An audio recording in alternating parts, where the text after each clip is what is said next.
Hello guys, मैं तारा कुशवाहा आपके लिए लेकर आई हूँ बहुत ही इजी और टेस्टी रेसिपी मसाला पुलाव। जो कि आपके पास अगर कुकिंग करने का समय बहुत ज़्यादा नहीं है तो आप इसे फटाफट बना करके सर्व कर सकते हैं। बहुत ही टेस्टी लगती है खाने में। या फिर आप ऑफिस से थक करके आइए तो आप इसे फटाफट बना करके सर्व कर सकते हैं। तो चलिए शुरू करते हैं आज की रेसिपी अच्छी लगे तो वीडियो को लाइक कीजिएगा। सबसे पहले हमें मसाला तैयार कर लेना होगा। भाई मसाला पुलाव बना रहे हैं तो मसाला तैयार करना बहुत ज़रूरी है। तो मैंने 2 प्याज लिया है, बड़े बड़े टुकड़ों में काट लिया, फिर ग्राइंडिंग जार में ऐड कर दिया। थोड़ा सा मैंने लहसुन के कलियाँ लिया हुआ है, इसको भी ऐड कर दिया है। इसी साथ 1 टुकड़ा अदरक का लिया है, इसको भी ऐड कर दिया। और अब हम क्या करेंगे, इसी में टमाटर भी ऐड कर देंगे। तो 2 टमाटर को मैंने बड़े टुकड़ों में कट किया है। और अब हम क्या करेंगे, कैफ लगा करके ग्राइंड कर लेंगे। आप चाहे तो टमाटर को बाद में भी ग्राइंड कर सकते हैं, इसमें कोई प्रॉब्लम नहीं है, लेकिन हमें फटाफट बनाना है। तो ग्राइंड हो गया है हमारा मसाला। एक तरफ मैंने कुकर रख दिया है गैस पे गर्म होने के लिए। गैस का फ्लेम मैंने मीडियम रखा है।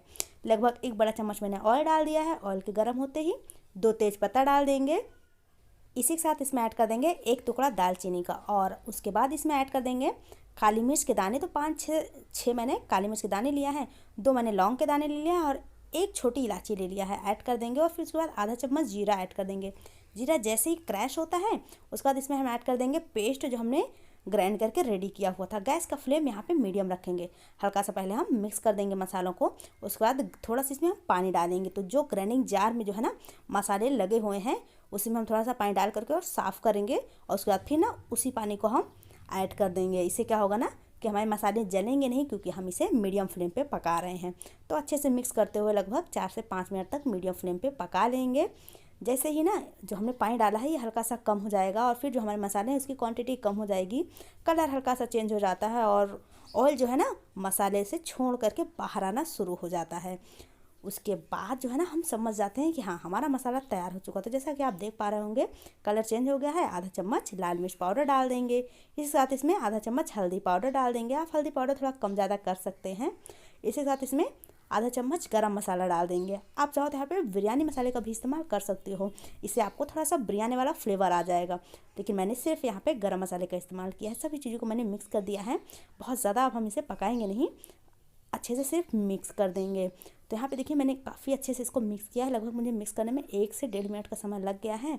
और उसके बाद इसमें हम ऐड कर देंगे कुछ कच्ची सब्जियाँ।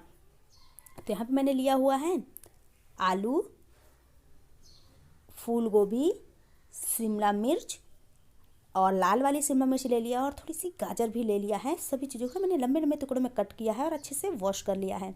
तो शिमला मिर्च का बीज जो है ना वो निकाल देंगे। और उसके बाद सारी सब्जियां ऐड करने के बाद हम सब्जियों को मिक्स करेंगे। तो लगभग हमें सब्जियों को 4 से 5 मिनट तक मसाले में पकाना है। तो इसको हम मिक्स करते जाएंगे और पका लेंगे। इसी के साथ इसमें हम डाल देते हैं थोड़ी सी फ्रोजन मटर। अगर आपके पास फ्रेश मटर है तो आप उसको भी इस्तेमाल कर सकते हैं। तो थोड़ा सा मैंने 1 छोटा बाउल मटर इसमें इस्तेमाल किया हुआ है। और उसके बाद अब हम इसको मिक्स कर देंगे। इससे क्या होगा ना मटर डालने से हल्का सा पुलाव का जो है ना फ्लेवर चेंज हो जाता है, बहुत ही बढ़िया सा टेस्ट आ जाता है। अच्छे से मिक्स करेंगे और इसको हम लगभग 2 मिनट तक और पका लेंगे। इससे क्या है ना मटर भी हमारी, वैसे तो फ्रोजन मटर पकी हुई होती है लेकिन मसाले के साथ जब पक जाएगी तो बहुत ही बढ़िया लगेगा। तो देखिए मैंने इसको लगभग 5 मिनट तक अच्छे से पकाया हुआ है मसाले के साथ। अब हम इसमें ऐड कर देंगे पुलाव। तो मैंने यहाँ पे बासमती राइस लिया हुआ है। इसको 10 मिनट के लिए भिगा दिया था, अच्छे से वॉश भी कर दिया था। तो अब एकदम क्लीन हो गया है। इसको हम ऐड करेंगे और उसके बाद हम इसको मिक्स करेंगे। बहुत ज़्यादा मिक्स कर करके हमें इसको भूंजना नहीं है। काफ़ी लोग होते हैं काफ़ी देर तक मिक्स करते रहते हैं मसाले के साथ और मसाला फिर जल जाता है और मसाला पुलाव का टेस्ट अच्छा नहीं आता है। तो यहाँ पे मैंने इसको 2 मिनट तक अच्छे से मिक्स किया है। मिक्स करने के बाद अब हम क्या करेंगे, इसमें पानी डाल देते हैं। क्योंकि ये जो है ना 2 मिनट के बाद ही हल्का हल्का सा लगना शुरू हो गया है, तो इसीलिए हम यहाँ पे पानी डालेंगे। तो जिस बाउल से मैंने राइस लिया हुआ था उसी बाउल से हम पानी भी डालेंगे। तो 1 कप से थोड़ा सा कम जो है ना मैंने राइस लिया हुआ था और पानी जो है ना मैंने 1 कप डाल दिया है। इसे जो है ना मेजरमेंट हमारा बराबर हो गया है। तो मतलब आपको जितना राइस लिया आपको उससे थोड़ा सा पानी ज़्यादा यूज़ करना है। उसके बाद इसमें हम थोड़ा सा नमक डाल देंगे, क्योंकि अभी तक हमने नमक का इस्तेमाल नहीं किया हुआ है। तो 1 चम्मच मैं यहाँ पे नमक इस्तेमाल कर रही हूँ। आप नमक थोड़ा सा कम ज़्यादा कर सकते हो अपने टेस्ट के अकॉर्डिंग। नमक डालने के बाद क्या करेंगे, हम इसको मिक्स कर देंगे और इसी साथ फिर हम थोड़ा सा इसमें जो है ना घी डाल देंगे। मिक्स करने के बाद घी डालने से ना हमारा पुलाव जो है ना उसकी खुशबू बहुत ही बढ़िया आएगी और घी का टेस्ट बहुत ही बढ़िया आता है पुलाव में। तो मैंने 1 चम्मच जो है ना देसी घी ऐड किया हुआ है। और अब हम क्या करेंगे, देसी घी को मिक्स नहीं करेंगे, अपने आप पिघल करके वो पूरे में फैल जाएगा। कैप लगा देंगे कुकर का और उसके बाद हम क्या करेंगे, सीटी लगा देंगे। और फिर गैस का फ्लेम मीडियम ही रखेंगे और कंटिन्यू हम पूरा समय मीडियम ही गैस का फ्लेम रखे थे।